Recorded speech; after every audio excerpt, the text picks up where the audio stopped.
뭐 진짜인지 가짜인지 제가 예전에 이런 거를 읽었는데요. 국민학교 들어갈까 말까 한 어린 여자아이가 불치병에 걸렸어요. 이 병에서 치유될 수 있는 방법은 똑같은 병에 걸렸던 사람이 나아서 면역을 가지고 있을 때 그 사람의 이제 수혈을 받으면 살 수 있는 유일한 방법이었어요. 근데 그 친오빠가 2년 전에 똑같은 병에 걸렸다가 이제 나은 경험이 있었습니다. 면역성을 가지고 있었어요. 그래서 오빠의 피를 수혈을 받으면은 이 동생이 살 수 있는 거였어요. 그래서 의사 선생님이 오빠한테 네가 동생한테 수혈을 해줄 수 있겠니? 하고 물어봤더니 이 오빠가 대답을 하지 못하고 얼굴이 막 심각해지면서 막 울려고 하는 그런 상황이 돼버렸습니다. 한참 동안 이 오빠가 그러고 있다가 동생인데 제가 줘야죠. 그러고서 수혈을 이제 하게 된 거예요. 그래서 동생과 오빠가 나란히 병상에 누워가지고 한쪽에는 이제 수혈을 하고 한쪽에는 피를 받고 주고 그러고 있습니다. 거의 다 이제 수혈이 끝날 때쯤 돼가지고 이 오빠가 의사 선생님한테 그러는 거예요. 선생님, 저는 언제 죽어요? 그래서 이 오빠는 정말 피를 주면은 자기가 죽는 줄 알고 그래서 의사 선생님이 네가 피를 줄 수 있겠냐고 물어봤을 때에 심각한 그런 상황에서 막 고민하다가 자기 동생이니까 자기가 줘야 되지 않을까 그렇게 결정을 한 거죠. 뭐 이야기이지만 참 듣고 있으면 참 감동이죠. 이 오빠가 그런 마음을 가졌다라는 게 너무너무 감동이 되는 것 같아요. 저도 생각해 보니까 간 이식 수술을 한다 그랬을 때 제 아내가 간이 작아서 못 준다고 글쎄 저희 둘째 형수님이 저랑 혈액형이 맞아가지고 주겠다고 했거든요. 그때 제가 정말 감동스러웠거든요. 죽는 것도 아닌데 그냥 간을 주는 건데 그것조차도 정말 쉽지 않은 결정이라서 얼마나 제가 감사했는지 모릅니다. 그래서 형수님한테 내가 평생 잘해야 되겠다 그런 다짐을 했었습니다. 이런 오빠의 이런 얘기도 우리가 듣고 있으면 참 감동이 되는데 이 오빠는 당연히 죽지 않았지만 정말 우리를 위해서 기꺼이 죽으신 분이 계시죠. 네. 그냥 죽으신 것도 아니고 엄청난 고통을 겪으시면서 십자가에서 돌아가셨습니다. 예수 그리스도. 네. 성경에 기록한 이 기록자들이 너무 심심하게 기록했어요.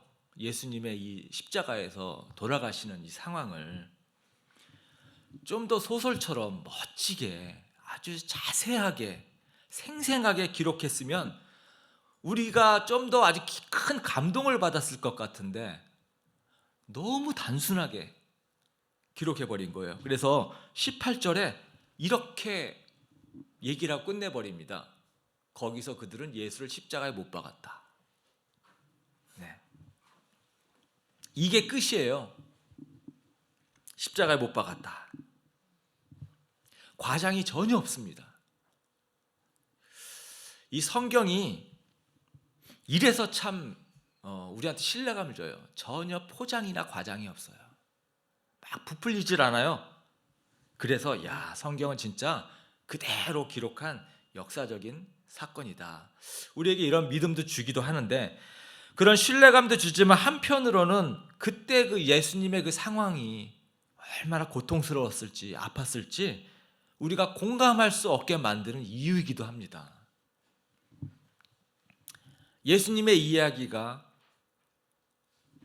왜 감동으로 다가오지 못할까? 이 오빠 얘기만 들어도 확 감동이 오는데 왜 예수님이 날 위해서 돌아가셨다는 이야기가 전혀 이렇게 나에게 가깝게 들어오지 않을까? 그래서 제가 오늘 십자가에서의 이 얘기를 좀 구체적으로 드리려고 합니다. 십자가에서 죄수를 사형하는 것이 이제 페르시아에서 시작됐는데, 성경에는 바사라고 이렇게 나오죠. 바사왕. 이 페르시아에서 시작됐는데요. 이 죽은 죄인이 땅에 이렇게 시체가 떨어졌을 때에 땅이 더럽혀진다. 그래서 이 극형에 처해야 될 죄인들은 십자가상에서 땅을 묻지 않고 이 십자가상에서 죽어 마땅하다. 그래서 생긴 게 십자가 처형이랍니다. 네.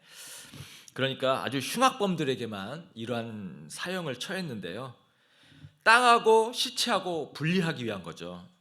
그리고 시체가 이 사형수가 죽은 다음에는 그대로 매달아 놓잖아요. 그래서 그 시체를 공중의 독수리나 매들이 다 쪼아 먹도록 그렇게 놔두는 거예요. 이 처형 방식을 이제 로마가 그대로 가져와서 한 것이죠. 이게 얼마나 아주 그 잔인한 처형인지 로마에서는 자기네 나라에서는 이 십자가형을 안 합니다. 자기가 점령한 나라에서만 이 형벌을 사용했어요. 바로 예수님이 이렇게 이제 십자가에서 돌아가셨는데요. 예수님이 이 십자가상에서 돌아가시는 그 과정도 한 6시간 정도 되는데 굉장히 빨리 돌아가신 거거든요. 많게는 3일씩 일주일씩 걸리기도 한답니다. 근데 어떤 의사가 의학적 관점에서 예수님의 이 상황을 아주 자세하게 설명한 글들이 있어요. 그래서 이 글을 토대로 다시 한번 우리가 예수님의 십자가의 죽음을 깊이 한번 생각해 보고자 합니다. 누가복음에 기록한 사람이 누가인데요. 누가는 의사거든요. 이 의사 누가가 조금 좀 이렇게 기록했으면 얼마나 좋았을까 그런 생각도 듭니다. 자, PPT 한번 넘겨주세요. 예수님이 십자가에 달리실 때 이렇게 십자가를 땅에다 놓고 죄수를 땅에다 눕혀서 하늘을 보게 하고 그리고 손바닥에 이렇게 못을 박게 됩니다. 네, 다음 PPT. 네. 보통 손바닥에 못을 박는 것으로 돼 있는데 저게 십자가에서 달리게 될 경우에는 저 무게 때문에 손바닥이 찢어질 수가 있다고 합니다. 그래서 이렇게 손목에 끈을 묶고 손바닥에 못을 박는 것이 일반적이라고 합니다. 그렇지 않을 때에는 저렇게 손목에 움푹 들어간 곳 있죠. 이곳에다가 못을 박아서 고정을 하기도 한다고 합니다. 아주 손에는 그 예민한 신경이 많아서 이 저 고통이 온 몸에 전체적으로 퍼지면서 창을 찌르는 듯한 그런 아픔이 퍼지게 되겠죠. 여러분 다음 PPT 넘겨보시면 여러분 고통을 주다라고 하는 단어가 excruciate라는 단어인데요. 저게 십자가로부터라는 뜻입니다. 원래 저 단어가 십자가 crucify 십자가에서 죽다라는 단어잖아요. 고통을 주다라는 단어가 십자가로부터 생긴 단어예요. 여러분 십자가의 고통이 얼마나 크면 저런 단어까지도 만들어질 정도로 십자가의 고통은 정말 엄청난 거죠. 한 번 더 딱 눌러주시면 네. 자 그리고 그 다음에는 오른발 두 발을 저렇게 포개서 왼발 위에다가 저렇게 쇠못을 꽝꽝 박게 됩니다. 그리고 나서 십자가에 십자가를 들어 올려서 세웁니다. 그럼 이제 이때부터 엄청난 고통이 이제 오기 시작하는 거예요. 몸무게 때문에 쭉 몸이 처지게 되거든요, 아래로. 그러면 이때 저 팔이 15cm 정도 쭉 늘어지게 됩니다. 그러니 이제 못에 박힌 손이 찢어질 것 같은 고통이 오겠죠. 몸무게를 지탱하는 손으로 전달된 고통이 뇌로 전달되고 그러면서 온 몸에 도려내는 것 같은 아픔을 느끼게 됩니다. 손이 너무 아프게 되면요 발에 힘을 주게 되는데, 발에 힘을 주게 되면 손은 잠시 고통이 줄어드는 것 같지만 그 다음에는 이제 발에 박힌 못을 통해서 또 새로운 고통이 다리 쪽에서부터 또 전신에 퍼지게 됩니다. 이렇게 얼마 동안 시간이 지난 다음에는요, 이제 근육에 쥐가 나기 시작을 한답니다. 아주 쥐어짜는 것 같은 경련 현상이 팔과 다리에서 일어납니다. 그걸 주무를 수도 없고 만질 수도 없기 때문에 그런 상황에서 이제 호흡 장애가 오기 시작합니다. 숨을 내쉬기는 하는데 숨을 들이쉬기가 너무 어려운 거예요. 한번 숨을 들이쉬기 위해서는 온몸에 힘을 줘서 숨을 쉬어야 될 정도로 많은 에너지가 들어가게 됩니다. 그것이 힘들어서 몸을 뒤틀게 되면은 40대 맞은 그 등에 찢어진 그 상처가 십자가에 부대끼면서 마찰이 돼서 등 쪽에서 또 엄청난 고통이 또 밀려오게 됩니다. 시간이 가면서 그 다음에는 심장막에 물이 고이기 시작합니다. 그 물이 심장에 압박을 주기 시작하고 가슴을 쥐어짜는 통증이 새롭게 시작됩니다. 한마디 한마디 숨 쉬려고 하는 것이 온몸의 에너지를 다 써야 됩니다. 그러면서 체액이 빠지기 시작합니다. 호흡이 곤란해서 산소가 공급되지 않기 때문에 폐에 이산화탄소가 차기 시작하고 이산화탄소가 피에 고이기 시작합니다. 어쩌면 이것이 십자가에서 매달려 있는 죄인에게는 반가운 소식이 될지도 모릅니다. 정신이 멍해지면서 아픔이 줄어드는 혼수 상태로 들어가기 때문입니다. 피가 이산화탄소로 농축이 되면서 맑은 피는 이제 된 피로 변합니다. 심장은 이 된 피를 몸 끝까지 보내기 위해서 열심히 뛰려고 하죠. 그러나 이 피가 손과 발에 전달되지가 않습니다. 그러면서 심장에서 가장 먼 곳으로부터 조금씩 싸늘하게 식기 시작하면서 죽어갑니다. 주님이 이런 십자가의 죽으심을 당하신 것입니다. 성경에 기록한 복음서 저자가 이렇게 좀 자세히 기록했으면 얼마나 좋았을까 하는 생각을, 그럼 우리가 예수님의 이 아픔을 좀 더 공감했을 텐데, 이해했을 텐데, 그런 생각이 들 정도죠. 예수님 왜 이런 십자가의 죽음을 죽으셨어야 했을까요? 왜 예수님이 이런 십자가의 죽음을 죽어야 했을까요? 우리가 도대체 예수님을 믿지 않거든요. 하나님을 도무지 믿지 않는, 너무도 강팍하니까. 하나님께서 우리를 사랑한다고 하시는데 아무리 사랑한다고 수도 없이 반복해서 얘기를 해도 믿지 않으니까. 이런 엄청난 희생을 감수하면서까지도 이렇게 하면은 내가 사랑한다는 것을 알까? 내가 이렇게 큰 희생을 치르면 내가 정말 사랑한다는 것을 알아줄까? 그래서 하늘에 계신 하나님께서 이 땅에 몸으로 내려오셔서 엄청난 이런 고통을, 십자가에 저주받은 죽음을 우리를 위해서 죽으신 거예요. 이것은 내가 너희를 얼마나 사랑하는지를 증명해 보여주신 사건입니다. 하나님이 날 정말 사랑하실까? 우리가 살면서 하나님이 날 정말 얼마나 사랑하실까? 여러분, 사실 우리는 이렇게 생각하는 것 자체가 하나님 입장에서는 너무 마음이 아픈 거죠.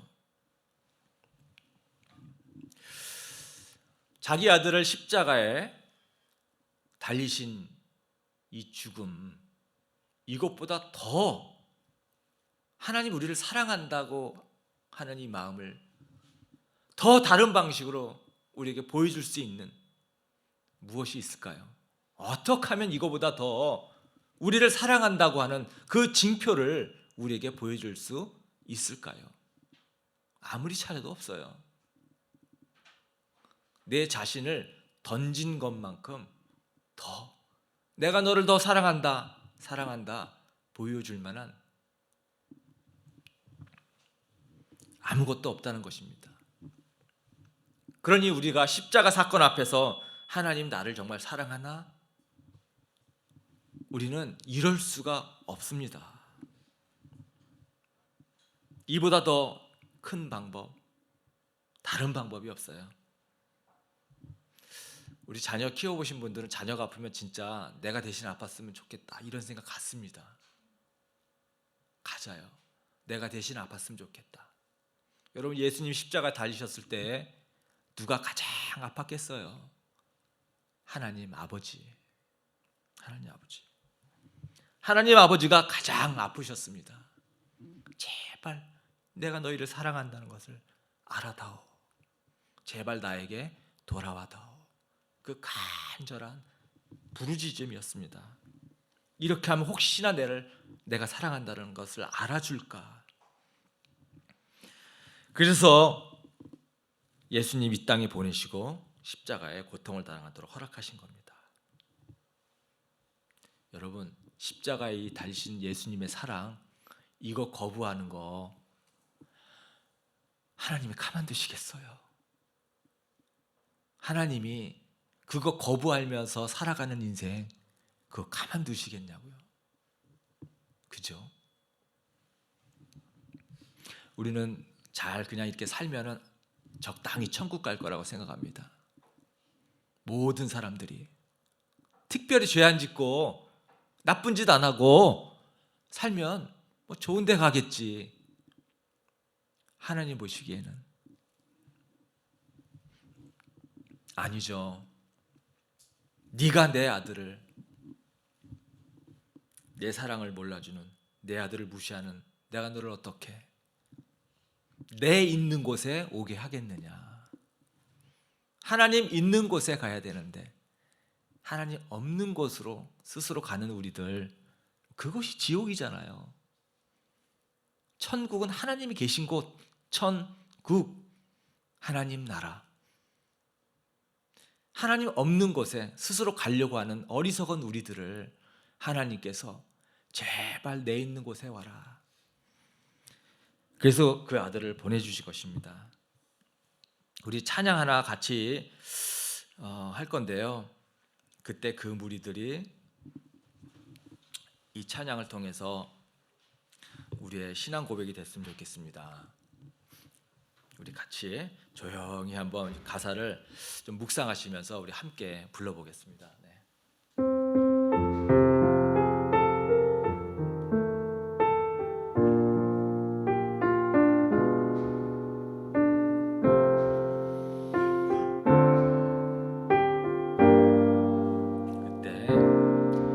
그때 그 무리들이 예수님 못 박았네. 녹슨 세계에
그렇습니다. 예수님이 십자가에 죽으신 것은 우리의 죄 문제를 해결한 것도 있지만 근본적으로는 우리에 대한 이 하나님의 사랑을 증명해 주시기 위한 거였어요. 십자가에 달리신 이런 예수님의 사랑을 보고 정말 우리가 회개하고 마음을 돌이켜야 되는데, 여러분 사람들은 어땠습니까? 미워한 사람들이 있었습니다. 제사장들, 그 달리신 예수님을 보고 미워했어요. 마가복음 15장 31절에 그가 남은 구원하였으나 자기는 구원하지 못하는구나. 이스라엘의 왕 그리스도는 지금 십자가에서 한번 내려와 봐라. 그래서 우리로 하여금 보고 믿게 하여라. 십자가에 달리신 예수님을 조롱하고 있습니다. 아니 네가 선지자라며, 너 막 죽은 자도 살리고 기적도 일으키고 병자도 고치고 눈먼 자도 보게 하고 귀머거리도 듣게 하고 그랬다며, 네가 한번 십자가에서 한번 스스로를 구원해 봐라. 내려와 봐라. 천사가 와서 너를 돕던지 내려와 봐라. 이런 제사장들이 있었습니다. 예수님이 미웠거든요, 이들은. 여러분, 우리도 예수님을 미워하는 사람들이 있습니다. 꼭 안 믿는 사람만이 아니에요. 교회 안에서 다른 성도를 미워하는 거, 교회를 찢으려고 하는 거, 이게 예수님 미워하고 예수님 찢어내는 거거든요. 여러분, 바울이 예수님 믿는 사람들 막 감옥에 가다 집어넣고 그랬잖아요. 예수 믿는 사람들이 다메섹으로 도망갔다 그러니까 거기까지 가서 영장을 가지고 다메섹으로 도망간 크리스찬들을 잡으러 감옥에 가두려고 거기까지 갑니다. 가다가 예수님을 만나요. 가는 도중에. 그때 예수님께서 빛으로 나타났는데 사울이 묻습니다. 당신이 누구십니까? 그럴 때 예수님께서 사도행전 9장 5절에 이렇게 합니다. 나는 네가 핍박하는 예수다. 나는 네가 핍박하는 예수다. 사울은 예수님을 만난 적도 없습니다. 대면한 적이 없어요. 사울은. 그랬는데도 예수님이 그러잖아요. 나는 네가 핍박하는 예수다. 대면하여 보지 않았는데도 핍박한다고 지금 예수님이 그러시잖아요. 교회는 주님의 몸이기 때문에 그렇습니다. 교회는 주님의 몸이에요. 그래서 교회를 핍박하는 사람은 예수님을 핍박하는 거거든요. 그래서 예수님이 네가 나를 믿는 성도들을 핍박하니 네가 나를 핍박하는 거다. 그렇게 말씀하셨습니다. 우리가 교회 안에서 서로 상처 주고 성도들을 찢고 하는 것이요, 여러분 예수님 미워하는 거예요. 마치 제사장처럼 그렇게 우리가 예수님 마음을 찢는 겁니다. 예수님 영접하고 막 변화하려고 애쓰는 사람, 이제 막 신앙생활을 여러 가지로 부족한데 우리가 그 변화된 것을 격려하지 않고, 야, 넌 예수 믿은 지 몇 년 됐는데 아직도 그 모양이냐? 야, 너는 예수를 10년 이상 믿었는데 너 아직도 그거 못 고쳤니? 이렇게 우리가 서로를 상처 주고 찢는 거요, 예수님 미워하는 겁니다. 예수님을 이용한 사람도 있습니다. 다음 PPT 예수님을 이용한 사람, 빌라도는 예수님을 이용해 먹었어요. 어떻게든지 빌라도는요, 지난주에 얘기했죠. 자기 중립을 지키고 그게 자기 자존심을 세우려고 했던 거거든요.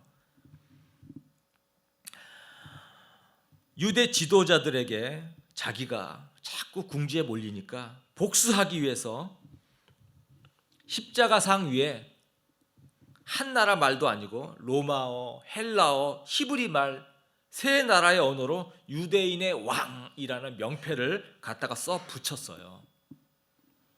이게 유대인 지도자들 모욕 주려고 하는 것입니다. 이게 지도자들이 유대인의 왕이라고 하지 말아라, 자칭 왕이라고 써라, 이렇게 제시했을 때 빌라도가 그러죠. 나는 쓸 것을 썼다. 한마디로 거절해 버리면서 자기 자존심을 세우고 유대인 지도자들을 무시한 겁니다. 십자가에 돌아가신 예수님, 빌라도는 예수님이 죄가 없다는 걸 알았으면서도 자기 자신의 지위를 위해서 예수님을 이용해 먹은 사람이 된 거예요. 여러분, 우리도 신앙생활 하다가 예수님 이용하는 사람이 될 수 있습니다. 종종 그런 사람이 있어요. 이것저것 사업하다가 다 실패되니까 신학교 가서 목사나 돼볼까? 그런 사람 많습니다. 많아요. 하나님이 그런 사람 쓰시겠어요? 하나님은 사회생활에도 성공한 사람, 그런 사람을 불러다가 쓸 경우가 훨씬 더 많습니다. 그렇게 해서 목사가 돼서 어떻게든지 한번 교회에서 자기가 교회도 세워보고 큰 교회 목사도 한번 돼보고 싶은 마음에 그렇게 신학교를 가서 목사 안수 받는 거, 예수님 이용해 먹는 거죠. 그게. 사회에서는 능력 있는 사람들, 실력 있는 사람들 틈에서 너무너무 힘들고 길을 못 피니까 교회 와서 장로 되고 집사 되고, 그런 의미에서 목자 되려고 하는 사람도 간혹 있어요. 목자가 돼서 목에 힘주려고 하는, 뭔가 여기서는 인정받고 싶어 하는 거. 여러분, 그게 빌라도처럼 예수님 이용하는 거잖아요. 여러분, 교회 정할 때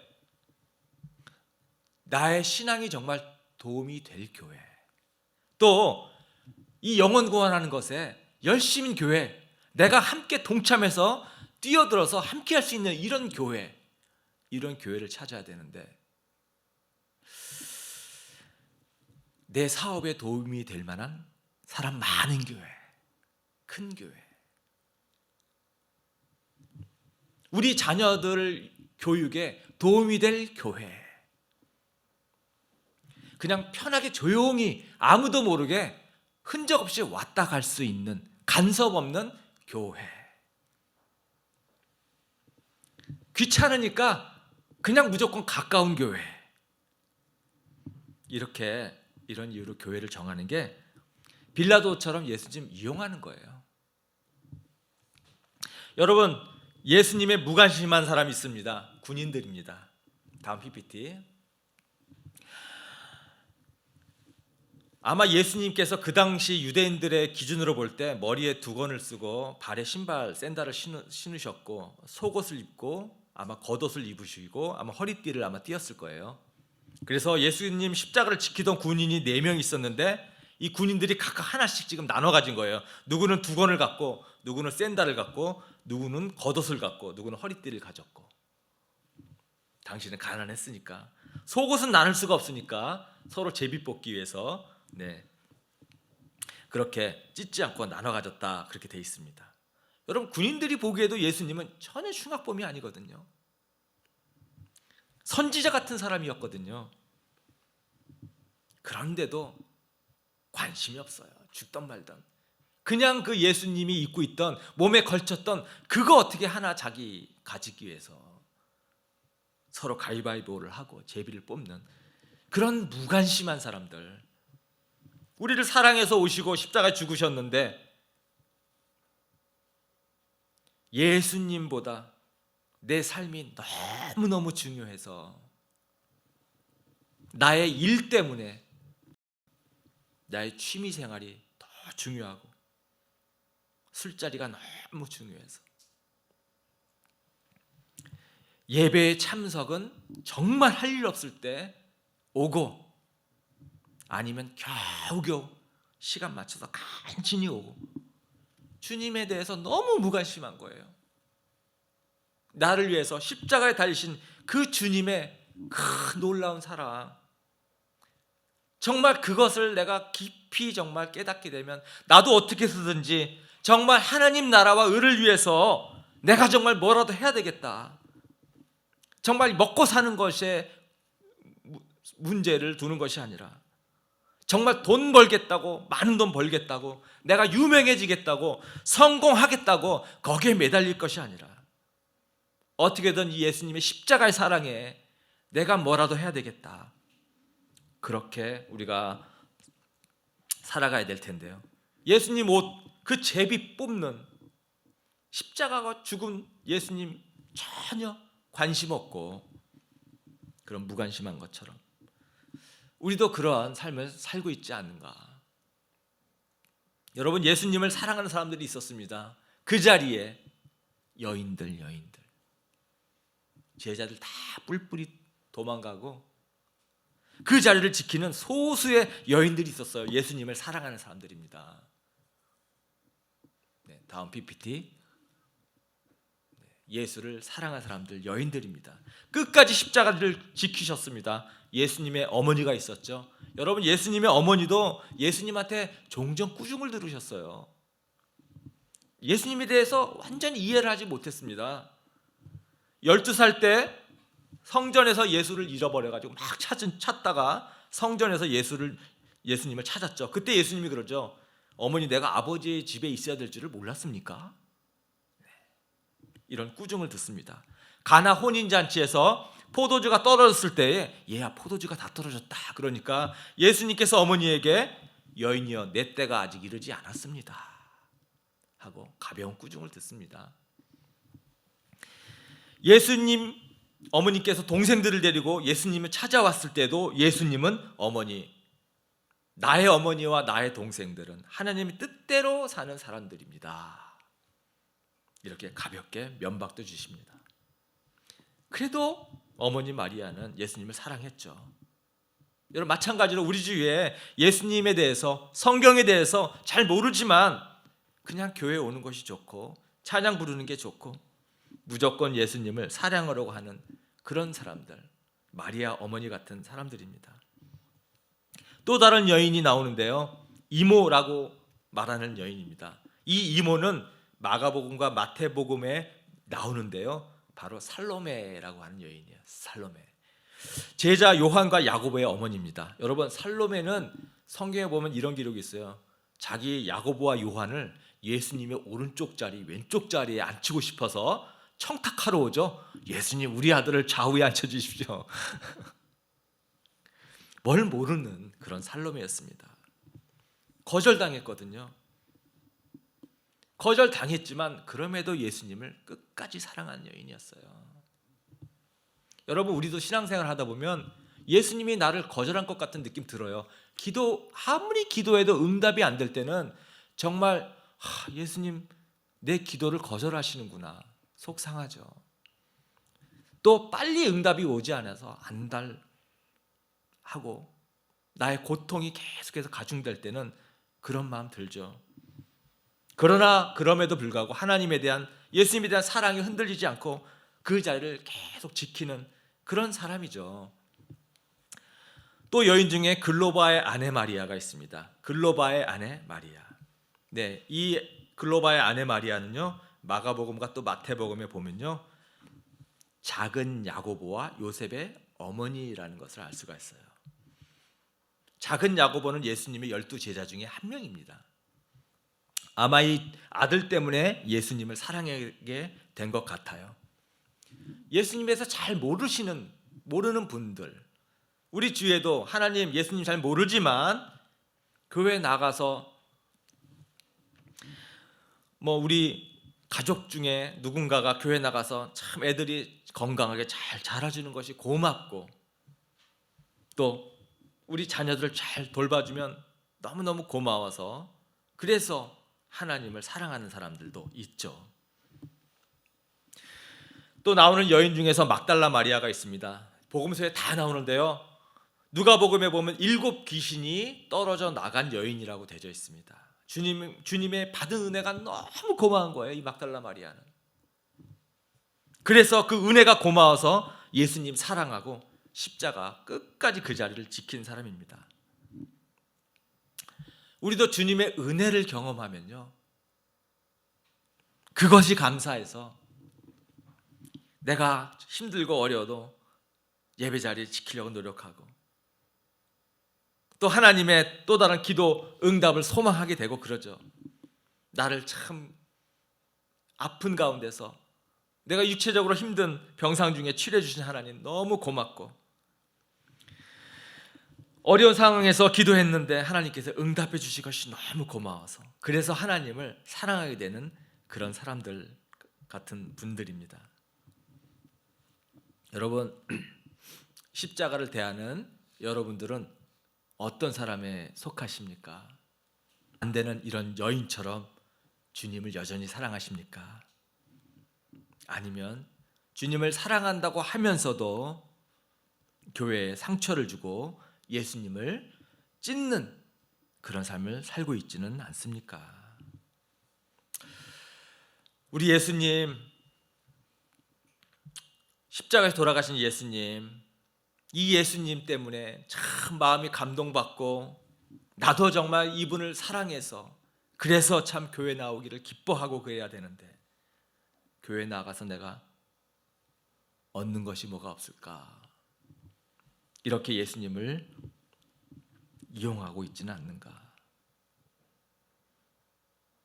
때가 되면 난 열심히 다닐 거야. 지금은 아니지만 언젠가는 내가 열심히 교회를 다닐 거야. 열심히 섬기고 봉사할 거야. 이렇게 무관심한 군인들처럼 주사위를 굴리면서 자기 차례를 정하는 군인처럼 그런 무관심한 상태는 아닌가요? 네. 오늘 이 십자가에 달리신 예수님의 사랑을 우리가 깊이 한번 묵상하면서 나도 돌아보고 다시 한번 하나님의 사랑을 기억하시고 하나님 앞에 결심과 다짐으로 나가는 그런 시간이 됐으면 좋겠습니다. 주님, 저를 사랑해 주셔서 감사합니다. 주님, 하나님의 사랑을 내가 의심하지 않겠습니다. 하나님, 이젠 정말 더 열심히 주님을 섬기고 교회를 섬기고 주를 위해서 사랑하며 살겠습니다. 이런 다짐이 있는 엔트교회 여러분 되시기를 축원합니다. 우리 다음 요한일서 3장 16절을 우리 같이 한번 읽어보고 우리 결단 찬양을 하도록 하겠습니다. 자, 시작. 그가 우리를 위하여 목숨을 버리셨으니 우리가 이로써 사랑을 알고 우리도 형제들을 위하여 목숨을 버리는 것이 마땅하니라. 자, 우리 결단 찬양